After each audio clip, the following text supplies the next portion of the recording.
Bueno, qué estupendo que podamos compartir este rato de tertulia. Y bueno, pues uno cuando ve pues, un auditorio así de hambriento y sediento de recibir cosas, pues no os voy a negar que siente un poco pues, a ver, de conciencia de decir, madre mía, pues con el deseo que tiene esta gente de escuchar una reflexión, yo debería de venir mucho mejor preparado, ¿eh? O sea, porque claro, uno tiene la sensación de que tanta hambre y sed debería de tener, pues debería estar mucho mejor, ¿no? Pues preparada y estructurada la reflexión que vayamos a hacer. Pero bueno, Dios tiene misericordia de nosotros y la verdad es que todos somos conscientes de que no es únicamente en este momento, sino que hoy en día pues, las tecnologías también nos han permitido pues, tener la facilidad de ir sumando reflexiones, una aquí, otra allá, en medio de esta situación que vivimos tan delicada.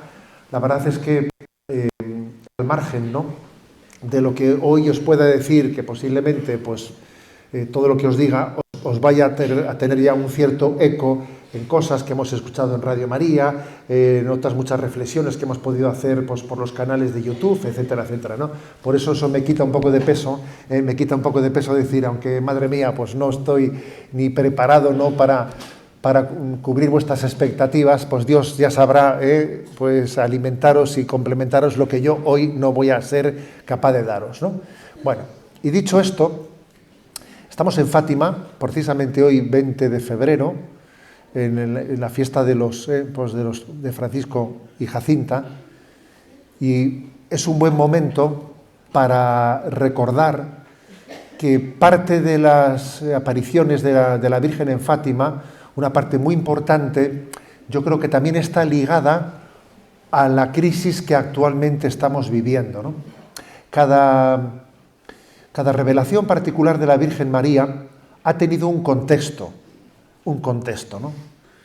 Y yo creo que, pues, si por ejemplo, pues, la aparición de la Virgen en Guadalupe estaba muy ligada pues a la evangelización de América, si la aparición de la Virgen en Lourdes estaba muy ligada pues, a lo que era la crisis generada por la Revolución Francesa, las apariciones de la Virgen en Fátima están muy ligadas a la gran crisis que al mundo le venía con el marxismo. Rusia extenderá sus errores, etcétera, etcétera, ¿no? Ahí hay la historia de Fátima está muy ligada a esa gran batalla que Satanás ha librado en la humanidad a través del marxismo.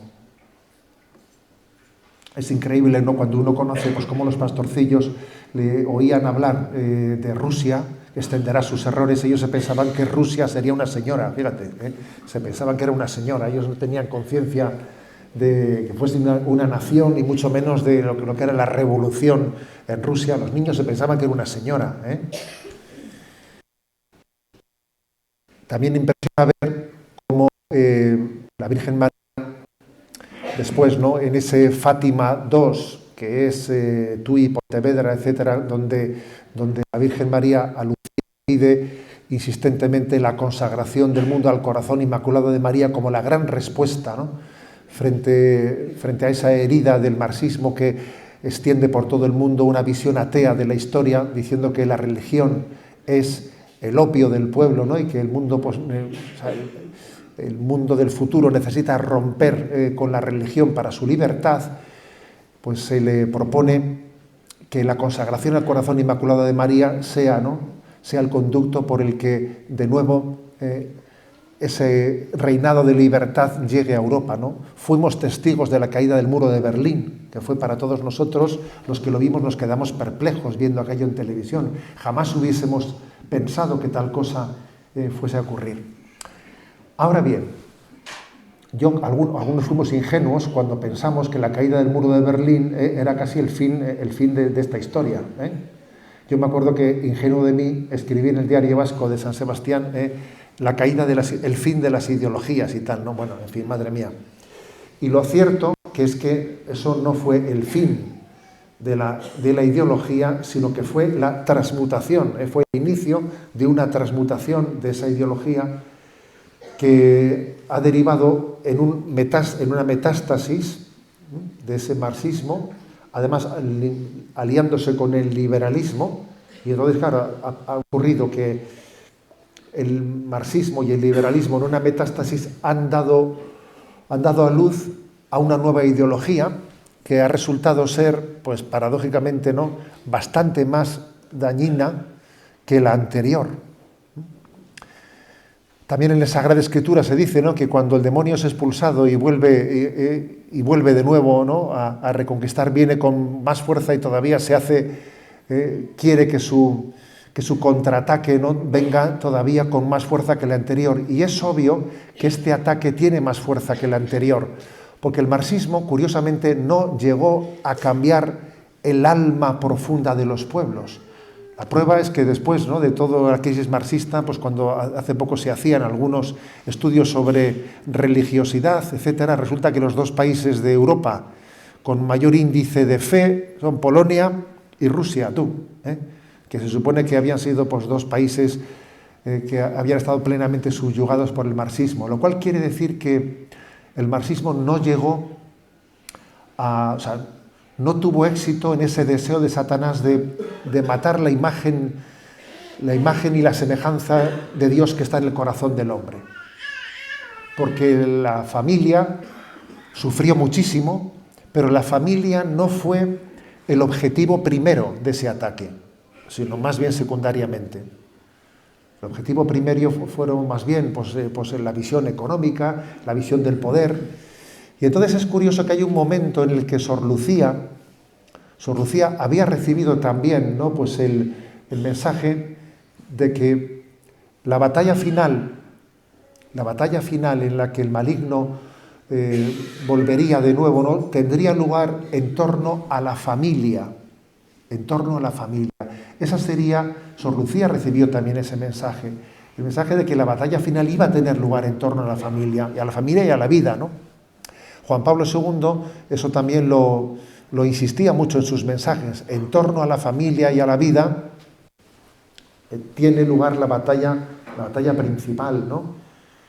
En aquella en la que entre Satanás y entre Jesucristo, que lucha por la instauración del reino de Dios, pues se abre a esa batalla final, que yo me atrevería a decir, ¿no?, a la batalla final del final de los tiempos. Siendo así que el término final de los tiempos, obviamente, pues no debemos jamás de pretender utilizarlo poniéndole fechas ni nada por el estilo, pero sí sabiendo que quizás la batalla última es el intento de borrar las huellas del Creador en el mundo, que es quizás esto lo que hemos visualizado pues en toda esta batería de leyes que han sobrevenido como una auténtica cascada en oleada dentro de España y en el fondo no España, ¿no?, sino que vemos que estamos hablando de un orden mundial. Es obvio que estamos hablando de un orden mundial, ¿no?, con un pensamiento único en el que todo aquel que no quiera ser orillado, discriminado, tiene que asumir ese pensamiento único. Entonces, al final, digamos, dentro de esta historia de Fátima, parece que lo que se nos descubre es que la batalla final, la que estaba por llegar después de la caída del marxismo, es esta, la que estamos viviendo, la batalla por la familia y por la vida. Es este es el momento clave y determinante, ¿no?, en el que se está escenificando esa gran batalla. Entonces, pues, de cara un poco a decir, bueno, ¿qué lectura hacemos de este momento? Yo lo primero que quiero decir es que podría parecer que todo ha comenzado hace pocos años, porque como esta cascada última, parece que ha sido desde la pandemia para aquí, yo qué sé, ¿no? Eso sería un gran error. Las cosas ciertamente se han precipitado en estos últimos años. También ha ocurrido que la pandemia ha desactivado la sociedad, no la pandemia, sino la manera en la que se ha gestionado, la ha desactivado, ha hecho que la resistencia social sea muy pequeña, y que acontezcan muchas cosas que antes hubiesen supuesto una reacción social fortísima, y ahora ya la capacidad de tragarlo todo pues es tremenda, ¿no? O sea, no hay reacción social, porque han pasado cosas pues muy gordas, ¿eh? Muy gordas, pues, por ejemplo, ¿no? Pues tú fíjate lo que es el hecho de que un gobierno, pues para poder seguir gobernando, cambie el Código Penal para eliminar un delito y que así el delincuente me apoye a mí en el gobierno. Pero bueno, pero vamos a ver, pero eso cómo acontece y no cruje una sociedad. Bueno, pues es que lo hemos asumido. Lo hemos asumido, que es una cosa increíble, ¿no?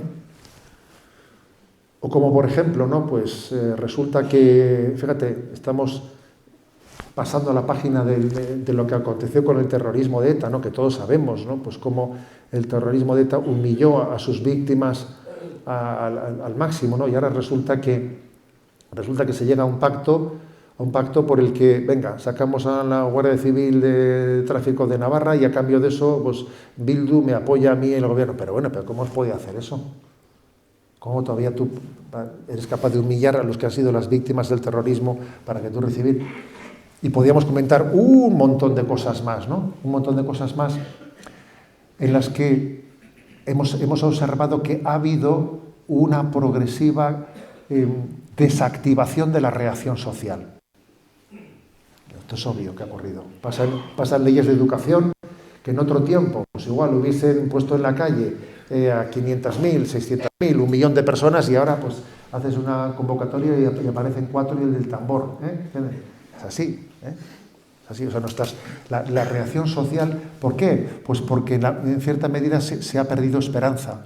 Se ha asumido como que esto date por muerto. ¿Me explico? O sea, este es el destino de la historia y entonces vamos por ahí y es inevitable. No hay esperanza, no hay fe en que Jesucristo es el Señor de la historia y que la historia está en sus manos. No hay fe. Parece como que sí, el devenir de la historia pues inexorable, ¿no? Y este es nuestro gran panorama. Entonces, ¿qué ha ocurrido? Bueno, pues que poco a poco ha ido marcando, ¿no? Marcando lo que se llama la izquierda, la dirección de la cultura y el devenir de la sociedad, y la llamada derecha, pues en el fondo ha marcado con el freno de mano puesto, pero va exactamente por la misma dirección. ¿Por qué? Pues porque la distinción entre derecha e izquierda es ya inconsistente, es inconsistente. Porque un secularizado de derechas piensa sustancialmente lo mismo que un secularizado de izquierdas, porque ser de derechas o de izquierdas es casi, digamos, que es indistinto, que da igual. Lo importante es estar secularizado, vamos a ser claros. Eso sí que te marca la vida. Lo que te marca la vida es la secularización, no ser de derechas o de izquierdas, ¿sabes? Eso sí que marca la diferencia. Ser secularizado de derechas, ser secularizado de izquierdas, ¿y qué más da? ¿Qué más da? La clave está, lo que marca el hecho diferencial, es plantearte una vida sin Dios, porque una vida sin Dios lo deforma todo. Lo deforma todo, ¿no? Entonces, pues, yo lo que quisiera, ¿no?, en mi reflexión, luego hablaremos y habrá preguntas, seguro, etcétera, y ya sé que alguna en concreto me han pedido que aclare y alguna palabra diré, pero aunque después igual entremos en cuestiones más específicas, el documento que la Conferencia Episcopal Española aprobó en la plenaria de noviembre, El Dios fiel mantiene su alianza, es un documento que da una respuesta global al conjunto de esta crisis, porque uno podría tener el peligro de, ante una crisis tan global, tal en todos los aspectos, dar respuestas muy concretas sin haber abordado el origen de la crisis. Y el origen de la crisis, obviamente, es la desvinculación del hombre desde Dios. La crisis de desvinculación. El hombre desvinculado de Dios comienza a desvincularse de la ley natural, comienza a desvincularse pues, de la tradición en la que ha nacido, se produce una serie de desvinculaciones en cadena que nos llevan a una disolución entre nosotros, ¿no? Entonces ese documento yo creo que es clave. Yo he tenido pues, la oportunidad de irlo desmenuzando en Radio María capítulo por capítulo. También es verdad que recuerdo que un periodista me llamó cuando se publicó ese documento y me dijo: a ver, pero ustedes se dan cuenta, los obispos, que ese documento no lo va a leer nadie. ¿No les parece a ustedes que no tienen capacidad comunicativa? ¿Quién se va a leer? Nos han mandado ustedes a los teletipos de todas las agencias, nos han mandado un documento de 120 folios. ¿Pero quién se va a leer esto? ¿Ustedes creen que esto va a llegar y va a ser leído? Y tiene razón, claro, tiene razón. Pero ese documento no ha sido dado a luz para que, con el pensamiento de que los medios de comunicación vayan a hacerse eco de él, sino que ha sido dado a luz como con el instrumento de decir: a ver, necesitamos hacer una lectura desde la doctrina social de la Iglesia del conjunto de la crisis que tenemos. Y luego ya veremos a ver, nosotros, los que recibamos ese documento, cómo somos capaces de ser testigos delante del mundo. Pero primero tenemos nosotros que tener pues una cosmovisión, que tengamos las cosas claras en su conjunto. Y luego que Dios nos dé la gracia a cada uno según dónde nos ha puesto, porque es verdad que cada uno tendrá que florecer donde Dios le ha plantado, sea en los medios de comunicación, sea pues tú ves, el mundo de la enseñanza. Muchos de vosotros estáis en el mundo de la enseñanza, sea en el mundo de la política. Cada uno donde Dios le ha plantado tendrá que ver cómo se comunica, pero ese documento es clave a la hora de tener una visión global del conjunto de la doctrina social católica. Porque también existe el riesgo de que nuestras lecturas sean parciales y de que cada uno se especialice en alguna materia concreta, olvidando el resto. Y eso, quieras tú que no, es una recepción parcial del mensaje de la revelación. Yo siempre he dicho que hay dos maneras de acercarse al magisterio de la Iglesia, también a la Sagrada Escritura. Una es acercarte a aquellos aspectos de la Escritura o de la tradición o del magisterio de la Iglesia con los que te identificas especialmente, con los que tienes una sensibilidad especial, y entonces te quedas en ello, te especializas en ello, y los demás los pasas rapidito. Y otra manera de leer pues la Sagrada Escritura, el magisterio de la Iglesia, es fijarme en aquellos aspectos con los que no tengo tanta connaturalidad, con los que no me veo tan espontáneamente reflejado, que supone que tiene que haber en mí un cultivo, porque son igualmente palabra de Dios, son igualmente magisterio de la Iglesia. Entonces, para que vayamos todos teniendo una visión plena, conjugada, íntegra. Pues me parece que eso es clave, ¿de acuerdo? O sea, es clave el que nos formemos bien. En esta crisis hay que formarse bien. Hay que formarse bien. Es verdad que tenemos un problema de comunicación. Es verdad que la Iglesia, la verdad es que es curioso, porque tenemos montones de facultades de comunicación, por todo. O sea, no hay ninguna nación en el mundo que tenga tantas facultades de comunicación católicas. Y luego, pues uno dice, vaya fracaso, porque tú verás, ¿no? Porque el periodismo católico, ¿dónde está? Tenemos un problema de comunicación importante. La Iglesia no es la que mejor comunica, vamos a ser claros, pero comunica lo mejor, que no está mal. O sea, yo creo que ese aspecto nos tiene que dar paz, dar paz. Bueno, esto por una parte, ¿de acuerdo?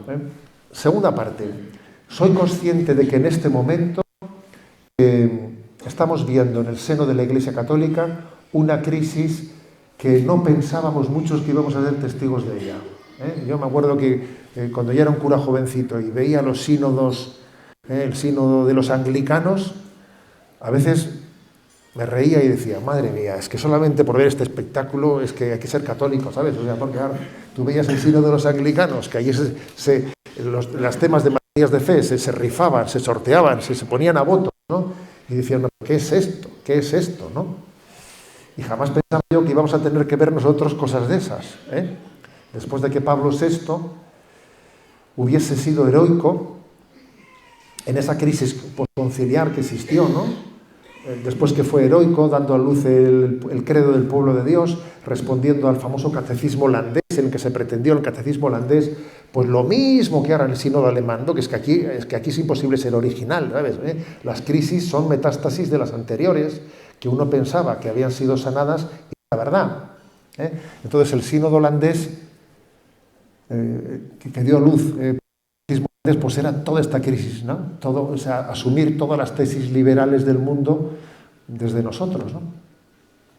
Y entonces el Papa Pablo VI tuvo que responder a aquello, publicó el credo del pueblo de Dios, se reformó el catecismo holandés. Yo me acuerdo que en nuestros tiempos en el seminario, el padre Cándido Pozo, pues para nosotros cómo nos iluminaba en lo que había sido esa crisis, etcétera, etcétera. El Papa Pablo VI fue un héroe, publicando en pleno mayo del 68, o sea, en julio del 68 publicó la Humane Vitae, que hay que ponerse el mundo por montera, ¿sabes? Pues el mundo por montera para publicar la Humane Vitae en pleno mayo del 68. Claro, y uno pensaba que después de haber visto todo eso, bueno, eso no lo íbamos a volver a ver, ¿no?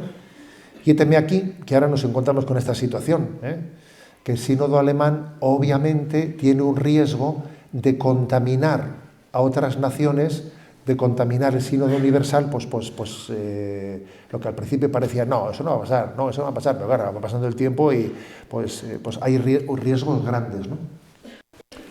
Y son momentos en los que creo que tiene que haber clarividencia y tiene que haber como una respuesta muy bien discernida,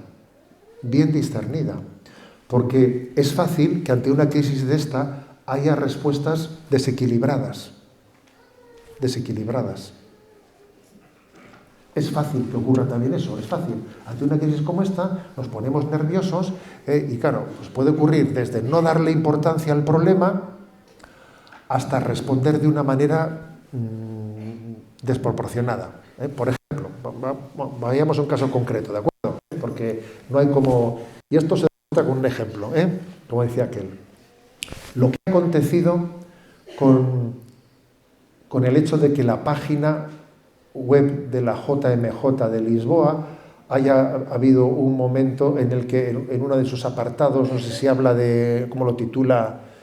Pues adhesiones, o no sé cómo lo titula, plantearse la adhesión a la Agenda 2030. Pues de repente aparece eso, ¿no?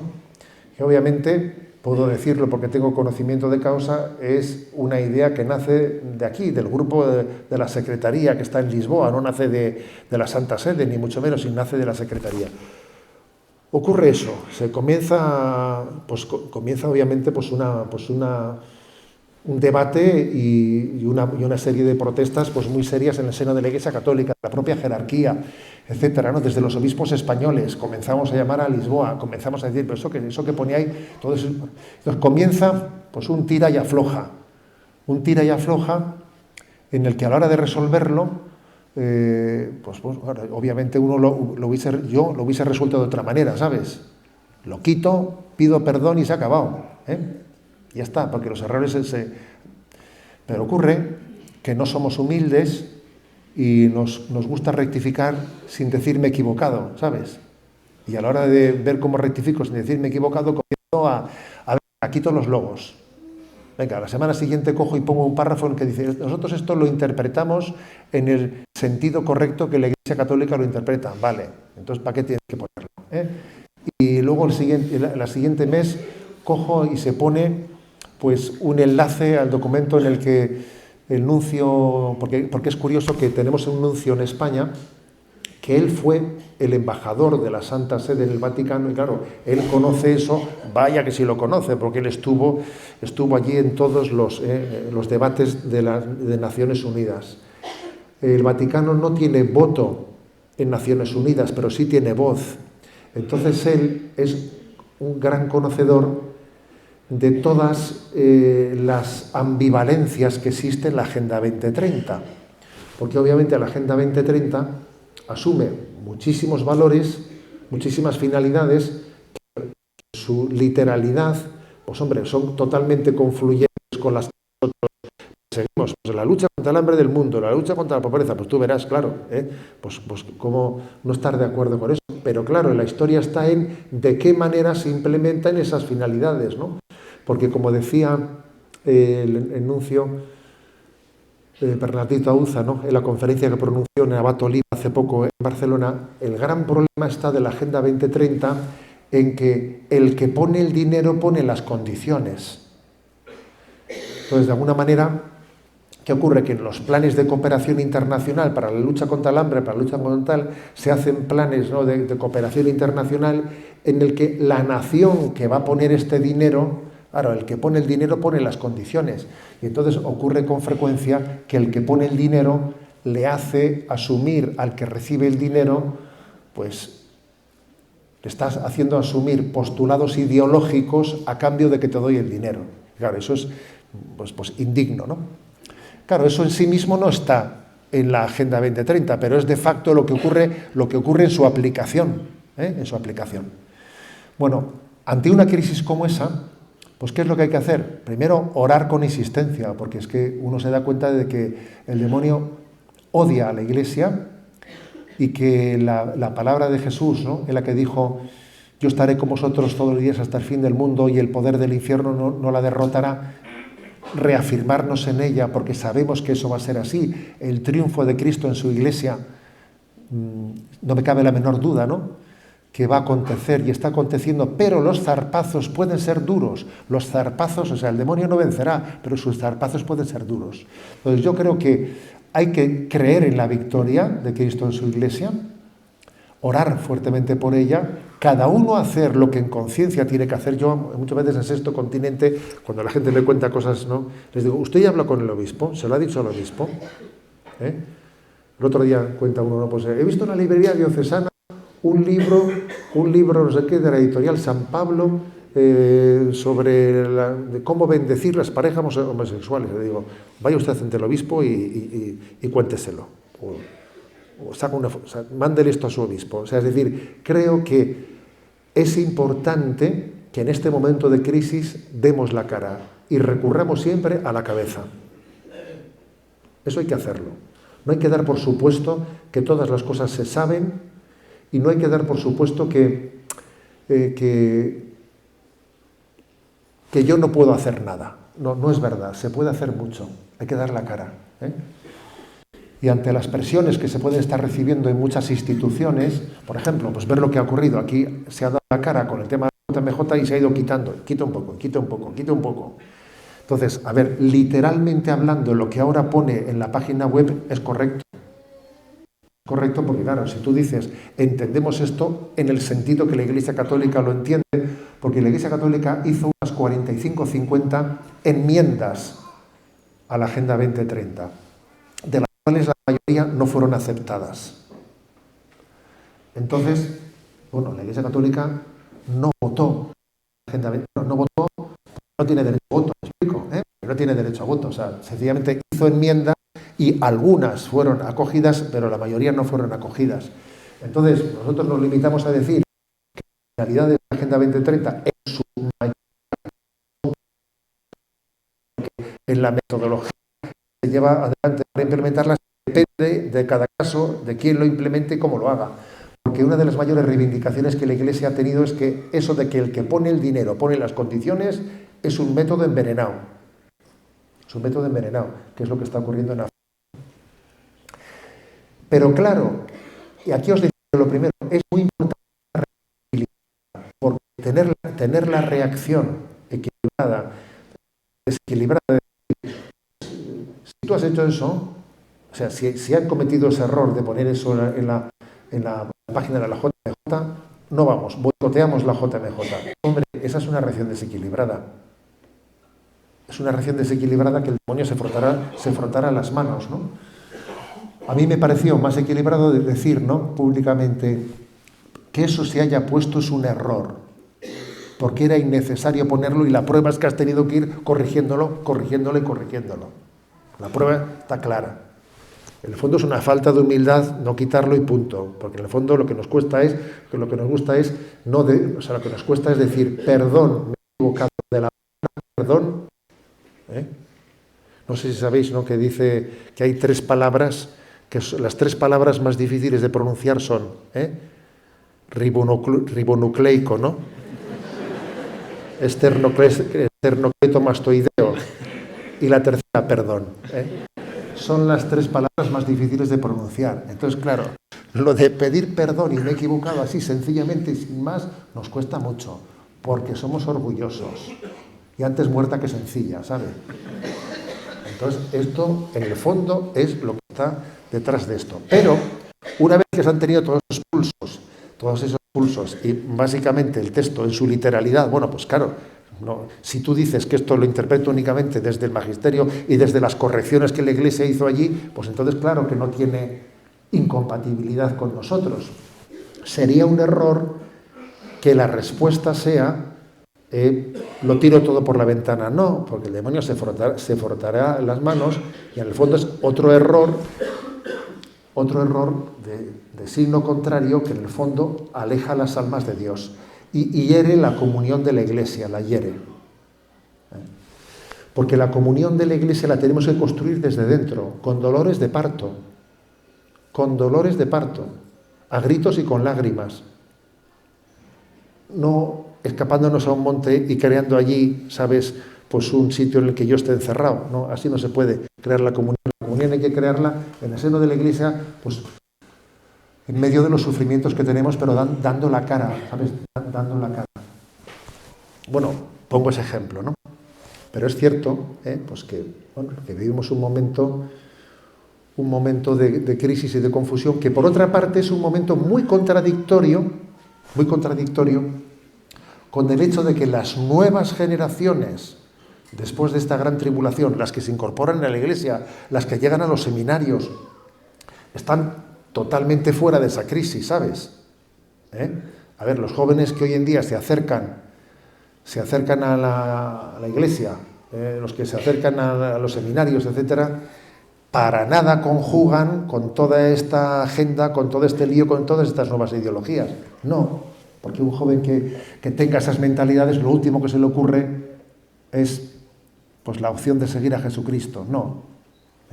Entonces creo que esa es otra gran contradicción de esta crisis. Las nuevas generaciones no responden a esa crisis. No. Eso en el fondo tiene mucho de mayo del 68 renovado. Es una metástasis. Mayo 68 dice, a ver, que ya van pasando los años y que la gente del mayo 68 ya se está yendo. No vamos aquí de nuevo a reabrir esa herida. Y por tanto, ¿cómo actuar ante la crisis interna de la Iglesia? Bueno, también os voy a decir una cosa. Yo, a veces cuando veo pronunciamientos del no sé qué obispo belga, no sé qué, muchas veces digo, bendito sea Dios, Señor, danos la gracia de que en el episcopado español tengamos una unidad en la fe, porque por la gracia de Dios yo no he escuchado en el episcopado español ninguna tontería de esa, ¿sabes? Que no voy a decir que de los obispos seamos lo que tenemos que ser, porque todos tenemos que llamarnos a la conversión. Pero claro, que puedas ir a una plenaria de la conferencia episcopal y no escuchar ninguna tontería toda la semana, pues es un consuelo. Claro, es un consuelo, claro. Porque sería tremendo que te salte uno con no sé qué y otro no sé qué. Pues eso, pues es que vamos, ¿no? Con esto no estoy diciendo, porque yo sé que vosotros también a veces sufrís con que si los obispos hacemos lo que tenemos que hacer, con que nuestro influjo, nuestro pastoreo es débil, etcétera. Yo sé que eso está, que está un poco en el comentario muy común entre los fieles, ¿no?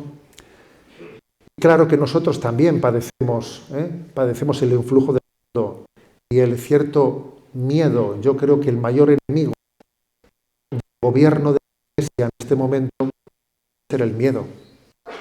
puede ser el miedo. Porque la estrategia que se está llevando adelante es meter miedo. Yo creo que la estrategia que lleva, ¿no?, el nuevo pensamiento es una estrategia en la que tú tienes miedo, es lo de la cancelación famosa, la cancelación, la cultura woke, etcétera. O sea, que el que no se somete queda cancelado, chaparrón contra ti. Entonces, existe el miedo, nuestra mayor tentación es el miedo. También tenemos miedo a no acertar, miedo, pero yo creo que la única forma, ¿no?, de salir de esta crisis es todos juntos, unidos, estimulándonos, queriéndonos, porque también les voy a decir una cosa, ¿no? Para que nuestras correcciones sean efectivas, tienen que nacer también del amor real a las personas. El demonio a veces nos infiltra una desafección, porque esto lo están haciendo mal. Vaya paquetes de tíos, ¿no? ¿Entiendes, no? Entonces, entonces tu corrección va a ser amarga. Tu corrección no va a ser efectiva, no va a ser fecunda, porque te has quemado. Entonces, como te has quemado, tu corrección no nace del espíritu, nace de la carne y de la sangre. Y te digo yo que esa corrección no va a ayudar a nadie. Y al que se ha equivocado, cuando le corrijas todavía, se va a encerrar más en lo suyo. Para que las correcciones sean efectivas, tienen que nacer de un amor verdadero. Que a uno me dirá, pues yo con mucho cariño he dicho esto. A ver, las correcciones tienen que ser 1, 2, 3, 4, 5 mil, y acordaros de Santa Mónica lo que lloró hasta verle a su hijo convertido. Yo he traído aquí perdón, no lo he traído. Pero bueno, un artículo de Pepe Rico, de nuestro obispo de Jerez, que lo ha titulado, él lo ha publicado en una revista teológica de Galicia. Y el título del obispo es Las lágrimas, perdón, el título del artículo, Las lágrimas del obispo. Fíjate, lo he leído, como os podéis imaginar, con detalle, ¿no? Las lágrimas del obispo. Que se podían ser las lágrimas del padre de familia, las lágrimas de, claro. ¿Y qué es lo que él dice? Ver cómo Jesucristo, tú lees la carta a los hebreos y dice, Jesús, en los días de su vida, con llanto y con lágrimas, presentó al Padre, fíjate, con llanto, a gritos y con lágrimas, dice la carta a los hebreos. A grito y con lágrimas presentó al Padre la súplica.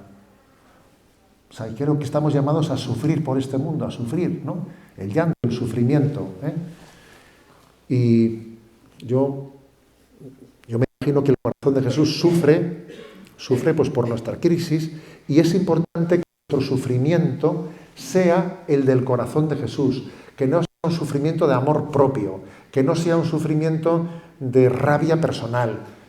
Uno tiene que examinar en medio de esta crisis si su sufrimiento nace del espíritu o nace de la carne y de la sangre. Porque si nace de la carne y de la sangre, me estoy equivocando. O sea, mi sufrimiento es destructivo. Es destructivo. Yo creo que es muy importante que uno diga, yo sufro, pero tengo paz. Yo sufro, pero tengo paz, porque esta batalla, el corazón inmaculado de María mostrará la gloria de su Hijo en ella. Entonces, no sé cómo lo va a hacer, No sé cómo lo va a hacer. Pero igual que vimos caer el muro de Berlín, veremos caer el muro de la ideología de género. No tengo ni idea de cómo será. Tampoco hubiese pensado yo jamás ver aquello que vi. Me acuerdo, estaba yo en la televisión pegado así, como el día que llegamos a la luna, que me acuerdo que lo que entonces estábamos allí, tú todavía estarías en el seno de... Pero bueno, yo fui de los que vi la llegada a la luna, era un chavalito pequeñito, pegado a la tele, y como no teníamos tele, subimos a otra casa a verlo todavía, ¿no? Bueno, pues igual que aquello fue, estaremos en la luna, Y me acuerdo que vivía con nosotros una hermana de nuestra madre, que era de un caserío, ¿no?, que casi no hablaba castellano, ¿no? Y cuando vimos aquello, dice, esos creen que están arriba, habrán caído en un sitio aquí al lado, decía ella. O sea, me parecía que eso no, Bueno, vimos la caída del muro de Berlín, y veremos también la caída. ¿Por qué? Porque lo que tiene pies de barro tiene sus días contados. A ver, es que eso es así. Lo que tiene pies de barro tiene sus días contados. Me lo escuchasteis en Sexto Continente, ¿no? Contado, pesado y dividido. A ver, esto va a caer. No sé cómo, pero va a caer. Porque el mal se destruye a sí mismo. No es consistente, no es perseverante, ¿no? Entonces, bueno, el hecho, por ejemplo, de que justo la semana, 5 días antes de que en España se apruebe la ley trans, que hay que aprobar la ley trans, Por cierto, con la abstención del Partido Popular, ojo, que la abstención del Partido Popular en la votación de la ley trans es tremenda. Es una abstención tremenda porque es una abstención, lo que viene a decirnos que eso ha llegado para quedarse, claro. Aunque también que hubiesen votado en contra también podía decir lo mismo, ¿verdad? Pero bueno, todavía esto más claro, ¿no?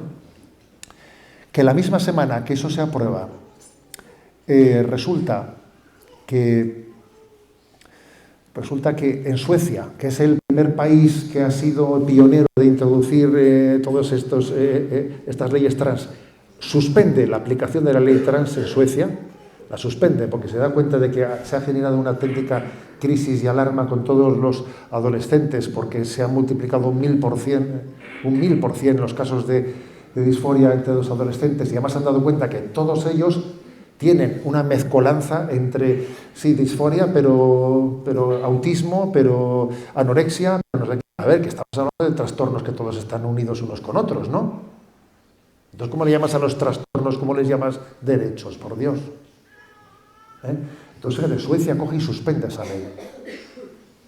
Y nosotros ahora cogemos y la promulgamos. O sea, quiero decir que el mal se destruye a sí mismo. Yo no sé cómo será esto, pero esto, bueno, lo que pasa es que es muy importante que estemos unidos, que no permitamos que el maligno nos lleve a respuestas en las que en el fondo nacen de la carne y de la sangre y de nuestras estrategias humanas. No confían en que Jesucristo lleva adelante esta historia, que siembre entre nosotros desafección, amargura.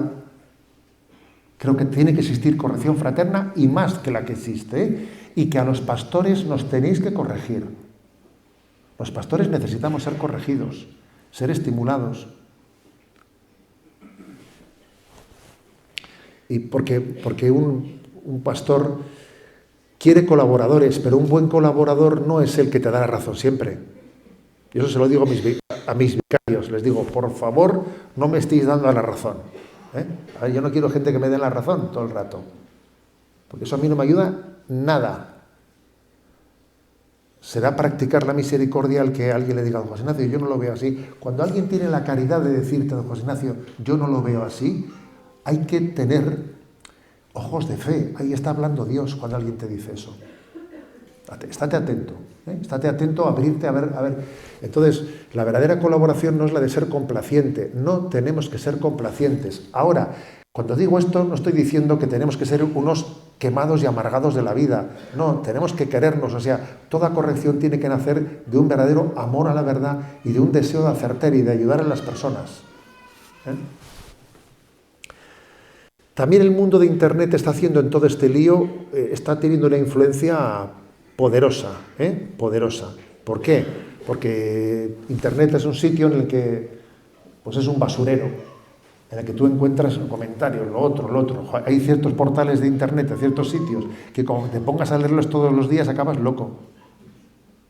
Es que no te hacen bien, no nos hacen bien. Claro que hay que tener una noticia mínima sustancial de las cuestiones principales que ocurren, pero estar todo el día alimentando el último comentario, ¿sabes? Ni te da más objetividad y lo más posible es que te queme. Yo soy de los que con un ratito por la mañana según me ducho y tal, voy bien, ¿eh? O sea, que es que, a ver, escuchas unas noticias y tal, a ver, que ya es suficiente, que no necesitamos darle que te pego. Con los portales de Internet de información religiosa pasa también eso. Hay que tener cuidado con ello, Tener distancia afectiva hacia todas las batallas clericales, ¿no? Porque ocurre que en gran medida, en la medida en que no priorizamos la evangelización, entonces caemos en clericalismos. Y los clericalismos son fatales. Me refiero a clericalismos, batallas ideológicas de este rollo, que los clericalismos son también los que el sínodo alemán está planteando. Plantea un sínodo de clericalismos, de batallas que estaban ya superadas, ¿no? Ya vuelven. O sea, sin embargo, cuando, por ejemplo, uno está centrado completamente en hacer un encuentro como este, ¿tú te crees que tiene tiempo para tonterías de planteamientos ideológicos de que si el sacerdocio de la mujer, que si la bendición de los homosexuales? A ver, que estamos convirtiendo almas, no me distraigas, ¿sabes? Es así, que estamos convirtiendo almas. Que de repente, oye, pues que ha llegado aquí a la parroquia el grupo de Maús y que la gente se está renovando y convirtiendo, ahora no me distraigas.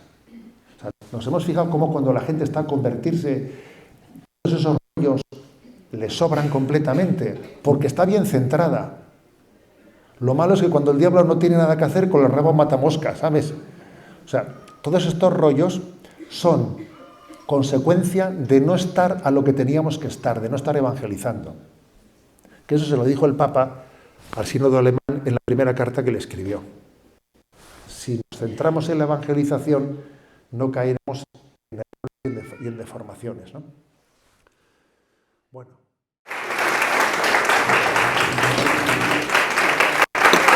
Muy bien, muy bien. Bueno, muy bien.